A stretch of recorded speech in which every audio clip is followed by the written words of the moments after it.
ഈ ബേവിഞ്ചയിലെ നിർമ്മാണ പ്രവർത്തനം അത് അല്പം കടലാസ് തുപ്പല് തൊട്ട് ഒട്ടിച്ച പോലെയാണ്. വലിയൊരു മൺകൂന അത് വെട്ടിച്ചീകി പരുവമാക്കിയെടുത്ത് അതിനു മുകളിൽ നല്ല പത്രക്കടലാസ് തുപ്പല് തൊട്ട് ഒട്ടിച്ച പോലെയാണ് ഈ കാണുന്നത്. തീർച്ചയായിട്ടും ഈ പറയപ്പെടുന്ന തട്ടഞ്ചാൽ മുതൽ ചെങ്കള വരെയുള്ള പ്രദേശം ആരെങ്കിലും ഒന്ന് പോയി കണ്ടാൽ ഭയാനകമായ ഒരവസ്ഥയാണ് അവിടെ ദൃശ്യമാകുന്നത്.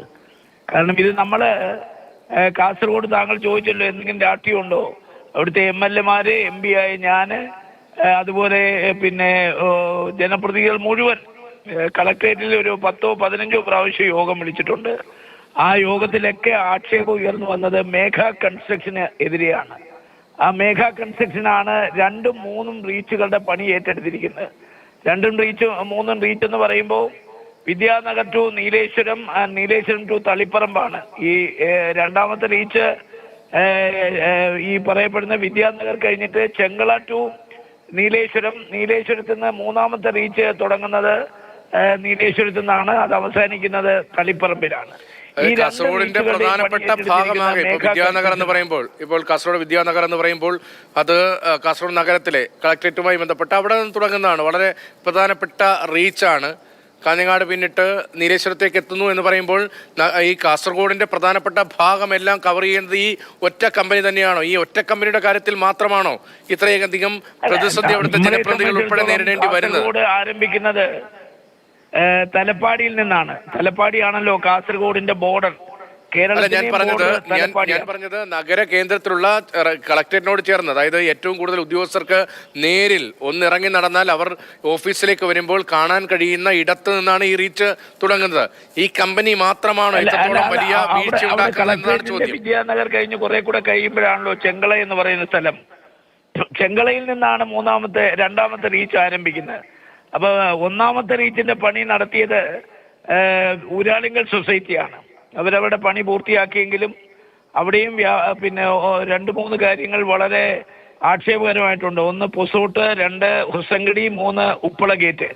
ഈ 3 സ്ഥലത്തും വെള്ളം കയറിയിരിക്കുകയാണ്. അപ്പൊ അതിനെക്കുറിച്ച് അവർ പറയുന്നത് ഡിസൈനിൽ വന്ന തകരാറാണെന്നാണ് അവർ പറയുന്നത്. ഇനി ആ പ്രശ്നം പരിഹരിക്കണമെങ്കിൽ ഊരാളുങ്കളാണ്.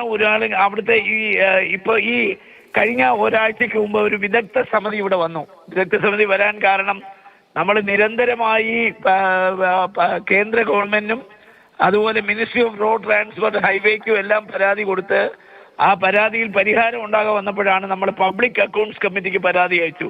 ഇതിന്റെ ചിത്രങ്ങളെല്ലാം എടുത്ത് ഞാൻ KC വേണുഗോപാലിന് അയച്ചു കൊടുത്തു. അങ്ങനെ പബ്ലിക് അക്കൗണ്ട്സ് കമ്മിറ്റിയുടെ ചെയർമാൻ ഈ ചിത്രങ്ങളെല്ലാം വെച്ചുകൊണ്ടാണ് മലപ്പുറത്ത് വന്ന് പരിശോധന നടത്തിയിട്ട് പബ്ലിക് അക്കൗണ്ട്സ് കമ്മിറ്റിയുടെ മീറ്റിംഗ് വിളിച്ചു.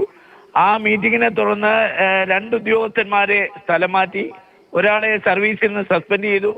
അതുപോലെ തന്നെ ഈ 4ാമത്തെ റീച്ചിന്റെ അങ്ങോട്ടുള്ള ആളുകളെ പിന്നെ ശാസിച്ചു. പക്ഷേ മേഘ കൺസ്ട്രക്ഷൻ ഒന്നും ചെയ്യില്ല. ഇതിന്റെ അടിസ്ഥാനത്തിലാണ് ഇപ്പോൾ ഒരു വിദഗ്ധ സമിതി പരിശോധനയ്ക്ക് വന്നത്. ആ വിദഗ്ധ സമിതി പറയുന്നത് 99 ഇഷ്യൂസ് ആണ് അവർ കണ്ടെത്തിയത്. അതായത് ഈ 1, 2, 3 പിന്നെ റീച്ചുകളിൽ 97 ഇഷ്യൂസ് അവർ കണ്ടെത്തി. അതിൽ 26ഓളം എണ്ണം പരിഹരിച്ചു എന്നാണ് അവർ പറയുന്നത്. 28 എണ്ണം ഭാഗികമായി പരിഹരിച്ചിട്ടുണ്ട്. ബാക്കി പരിഹരിക്കാൻ പറ്റില്ലെന്ന് അവർ പറയുന്ന കാര്യം ഡിസൈന് വന്ന കുഴപ്പമാണ്. ആ ഡിസൈൻ വന്ന കുഴപ്പം ഇനി മാറ്റാൻ പറ്റില്ല. അതിന്റെ അർത്ഥം ഈ നാഷണൽ ഹൈവേയുടെ പണി പൂർത്തിയായാലും ഇങ്ങനെ ദുരന്തങ്ങൾ ഉണ്ടായിക്കൊണ്ടേയിരിക്കും. മനുഷ്യന്റെ സാധാരണ നിലയിൽ അംഗീകരിക്കാൻ കഴിയുന്ന ഒന്നല്ലല്ലോ. സാധാരണ നിലയിൽ ഒരു പൗരൻ എന്ന നിലയിൽ, ഒരു ജനപ്രതിനിധി എന്ന നിലയിൽ താങ്കൾക്കും അംഗീകരിക്കാൻ കഴിയുന്നല്ലോ. ദേശീയപാത നിർമ്മാണം പൂർത്തിയായി ചില പിഴവുകൾ സംഭവിച്ചു പോയി, അതുകൊണ്ട് ആ പിഴവുകളുടെ ഭാരം ജനങ്ങൾ ചുമക്കണം എന്നത് ഈ നിർമ്മാണ കമ്പനികൾക്കും ഇതിന്റെ നിർമ്മാണം എങ്ങനെയാണ് എന്ന മേൽനോട്ട സമിതികൾക്കും അതാരൊക്കെയാണ്? മാത്രമല്ല ഈ നിർമ്മാണത്തിലെ ഡിസൈൻ പാളിപ്പോയി എന്നൊക്കെ പറയുമ്പോൾ അതിന്റെ ഉത്തരവാദിത്വം ആർക്കാണ്? ജനകീയമായി പലയിടത്തും വലിയ എതിർപ്പ്, ഇപ്പോൾ ബേവിഞ്ചയിൽ അടക്കം കാസർഗോഡ് ജില്ലയുടെ പല മേഖലകളിലും എതിർപ്പ് ഉയർന്നതാണ്.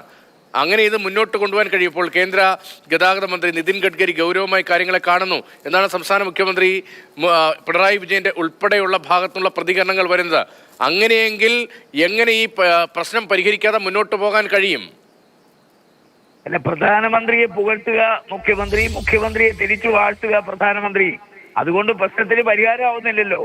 ഞാൻ നിതിൻ ഗഡ്കരിയെ കണ്ടിട്ട് ഞാൻ പറഞ്ഞതാണ്, ഈ ഡീറ്റെയിൽ പ്രോജക്ട് റിപ്പോർട്ട് അന്ന് കാണണം എന്നുള്ളത്. അന്ന് അദ്ദേഹം പറഞ്ഞു ഡീറ്റെയിൽ പ്രൊഡക്ഷൻ, അതായത് DPR അതൊരു പബ്ലിക് ഡോക്യുമെന്റ് അല്ല, അതൊരു പബ്ലിക് ഡൊമൈനിൽ വേണ്ട കാര്യമല്ല. അതുപോലെ തന്നെ ഞാൻ പറഞ്ഞു, നിങ്ങൾ ഈ DPR അറിയാതെ എങ്ങനെയാണ് ഞങ്ങൾക്ക് ഇതിനകത്ത് എവിടെയൊക്കെ എന്തൊക്കെ തകരാറുണ്ട് എന്ന് പരിശോധിക്കാൻ കഴിയുന്നത്? ഡിസൈൻ ഞങ്ങളെ കാണിച്ചിട്ടില്ല, കാണിക്കാൻ പറ്റില്ലെന്ന് പറഞ്ഞു. മാത്രമല്ല DPR ഞങ്ങളെ കാണിച്ചില്ല, അതൊരു പബ്ലിക് ഡോക്യുമെന്റ് അല്ല, പബ്ലിക് ഡൊമൈനിൽ വരാൻ പറ്റില്ലെന്ന് പറഞ്ഞു. ഇപ്പോ ഈ വിദഗ്ധ സമിതി പറയുന്നത് ഡിസൈനിൽ തകരാറുണ്ട്, അതുപോലെ DPR തകരാറുണ്ടെന്ന് പറഞ്ഞു കഴിഞ്ഞാൽ നമുക്ക് ആധികാരിക കേന്ദ്രങ്ങളിൽ ഇത് അറിയിക്കാനല്ലേ പറ്റൂ. നിതിൻ ഗഡ്കരി നമ്മളോടൊക്കെ സഹകരിക്കുന്ന ഒരു മന്ത്രിയാണ്, അതിന് യാതൊരു തർക്കവുമില്ല. പക്ഷെ ഇവിടുത്തെ ഈ പരാതികൾ ചൂണ്ടിക്കാണിച്ചിട്ട് ഇപ്പൊ തന്നെ ഞാൻ പറയാമല്ലോ, ചട്ടഞ്ചാൽ ടു ചെങ്കള വരെ 4 കൾവർട്ടാണ് ഡിസൈനിനകത്തുള്ളത്. അതിൽ 3 കൾവർട്ട് ഒഴിവാക്കി ഇപ്പോൾ ഒറ്റ കൾവർട്ടേ ഉള്ളൂ. ഈ വെള്ളം എങ്ങനെ പോകുമെന്ന് പറയുന്ന ഈ ഒരു കൾവർട്ടിലൂടെ 4 കൾവർട്ട് ഡിസൈൻ ചെയ്തിട്ട് അതിൽ 3 കൾവർട്ട് തട്ടി. അതുപോലെ തന്നെ അവിടെ സർവീസ് റോഡ് ഇല്ല പല സ്ഥലത്തും, അവിടെ എല്ലാം ഡ്രെയിനേജ് ഇല്ല. ഈ വെള്ളം എങ്ങനെയാ പോകുന്നത്? അപ്പൊ അപകടങ്ങൾ മാത്രമല്ല, ഈ പറയപ്പെടുന്ന സോയിൽ നെയിലിംഗ് എന്ന് പറയുന്ന സിസ്റ്റം അതേപടി ഇവർ അപ്രൂവ് ചെയ്തിട്ടില്ല. ഇവര് മലയിടിച്ച് റോഡ് ഉണ്ടാക്കിയിട്ടുണ്ട്. ചതുപ്പ് നിലകൾ അത്തരം പ്രദേശങ്ങളിലൊക്കെ എലിവേറ്റഡ് ഹൈവേ വേണമെന്നാണ് പറഞ്ഞിട്ടുള്ളത്. അതൊന്നും ഇവർ ചെയ്തിട്ടില്ല. മാത്രമല്ല, ഈ സോയിൽ നെയിലിംഗ് ശരിക്ക് ചെയ്തിരുന്നെങ്കിൽ ഈ അപകടം ഉണ്ടാകത്തില്ല. ഇത് നിങ്ങൾ പറഞ്ഞ കണക്ക് ഒരു കെട്ടിടം പൂശിയിട്ട് അതിനകത്ത് നമ്മൾ പെയിന്റ് അടിക്കുന്ന പോലെ മണ്ണിടിച്ചിട്ട് ആ മണ്ണ് ഉറപ്പിച്ചിട്ട് അതിനകത്ത് പെയിന്റ് അടിച്ചു വെച്ചിരിക്കുകയാണ്. ഇത് കോൺക്രീറ്റ് ചെയ്തില്ലെങ്കിൽ ഇനിയും ഈ മല ഇടിഞ്ഞു വീഴും. ശിരൂരിൽ അപകടം ഉണ്ടായപ്പോ അവിടെ മൈനിങ് ആൻഡ് ജിയോളജി ഡിപ്പാർട്ട്മെന്റ് വന്ന് പരിശോധിച്ചിട്ട് പറഞ്ഞു മണ്ണ് പരിശോധന നടന്നിട്ടില്ല, മണ്ണിന്റെ ഘടന പരിശോധിച്ചിട്ടില്ല. ഇവിടെയും അത് തന്നെയാണ് സംഭവം. കേരളത്തിന്റെ ഭൂപ്രകൃതി, കാലാവസ്ഥ ഇതൊന്നും പരിശോധിക്കാതെയാണ് ഇപ്പൊ ഈ റോഡിന്റെ നിർമ്മാണം നടന്നിരിക്കുന്നത്. മലയിടിച്ച് റോഡ് പണിഞ്ഞു. എന്താ സംഭവം? ഈ വരുന്ന വെള്ളം മൊത്തം നിലവിലുള്ള മലയിൽ നിന്ന് താഴേക്ക് പോകുമ്പോൾ ഊറ്റ് വരുമ്പോൾ മണ്ണിടിഞ്ഞു വീഴും, വീണ്ടും റോഡിലേക്ക് വീഴും. അപ്പൊ ശാസ്ത്രീയമായ പരിശോധന ഒരു തരത്തിലും നടന്നിട്ടില്ല. ഇതൊരു തട്ടിക്കൂട്ട് പ്രോജക്റ്റ് ആയിട്ടാണ് ഈ നാഷണൽ ഹൈവേ മാറിയത്.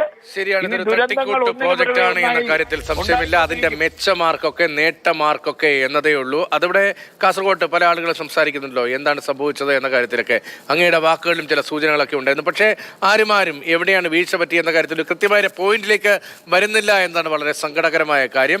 എന്തായാലും ദേശീയപാത നിർമ്മാണവുമായി ബന്ധപ്പെട്ട് വലിയ വീഴ്ച സംഭവിച്ചിട്ടുണ്ട്. കാസർഗോഡ് ജില്ലയിൽ തന്നെ നേരത്തെ നമ്മൾ പട്ടിക പരിശോധിച്ചാണല്ലോ, ചെമ്മട്ടം വയലിൽ വിള്ളലുണ്ടായി, പീരിക്കോട് വിള്ളലുണ്ടായി, പുലൂർ പെരിയാർ റൂട്ടിൽ വിള്ളലുണ്ടായി, പെരിയാട്ടടുക്കത്ത് വിള്ളലുണ്ടായി, ചട്ടഞ്ചാലിൽ വിള്ളലുണ്ടായി. അങ്ങനെ 3ഇടങ്ങളിൽ സർവീസ് റോഡുകൾ തകർന്നു.